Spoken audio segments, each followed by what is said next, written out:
করার জন্য আমরা আহ্বান জানাচ্ছি।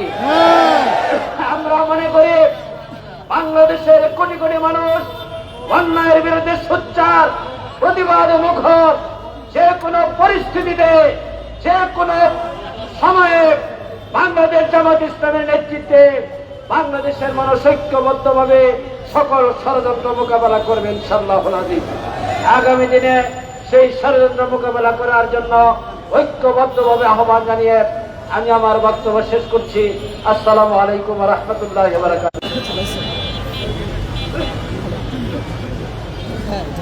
সংগ্রামী ভাই এবং বন্ধুগণ, বিক্ষোভ মিছিল পূর্ববর্তী আজকের এই সমাবেশে এখন বিশেষ অতিথির বক্তব্য রাখবেন গণমানুষের সংগঠন বাংলাদেশ আমির সম্মানিত সহকারী সেক্রেটারি জেনারেল নব জাতীয় সংসদের আমাদের জাতীয় সংসদ সদস্য জননেতা জনাব মাওলানা রফিকুল ইসলাম খান। এখন বক্তব্য রাখবেন মাওলানা রফিকুল ইসলাম খান এমপি।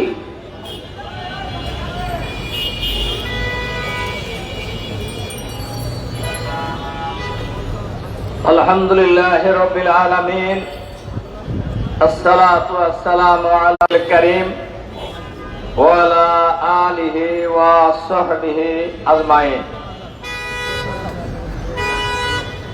গতকালকে একটি স্বাধীন সার্বভৌম দেশ ইরানের উপর ইসরায়েলের নৃশংস হামলা এবং ইরানের ধর্মীয় নেতা আয়াতুল্লাহ খামেনিকে হত্যাকাণ্ডের প্রতিবাদে আয়োজিত আজকের এই বিশাল বিক্ষোভ সমাবেশের সম্মানিত সভাপতি বাংলাদেশের ঢাকা মহানগরী জামাতের সংগ্রামী আমির, সংগ্রামী জননেতা, বাংলাদেশের জাতীয় সংসদের মাননীয় সংসদ সদস্য, সংগ্রামী জননেতা জনাব নুরুল ইসলাম বুলবুল, আজকের এই বিশাল বিক্ষোভ সমাবেশের সম্মানিত প্রধান অতিথি বাংলাদেশ জামাত ইসলামীর অন্যতম নায়েবে আমির, মজলুম জননেতা, বাংলাদেশের জাতীয় সংসদের সম্মানিত সদস্য, সংগ্রামী জননেতা জনাব এটিএম আজহারুল ইসলাম, কেন্দ্রীয় মহানগরীর নেতৃবৃন্দ, সাংবাদিক বন্ধুগণ, সংগ্রামী বিক্ষুব্ধ ভাই ও বন্ধুগণ, আসসালামু আলাইকুম রহমতুল্লাহি ওয়া বারাকাতুহু।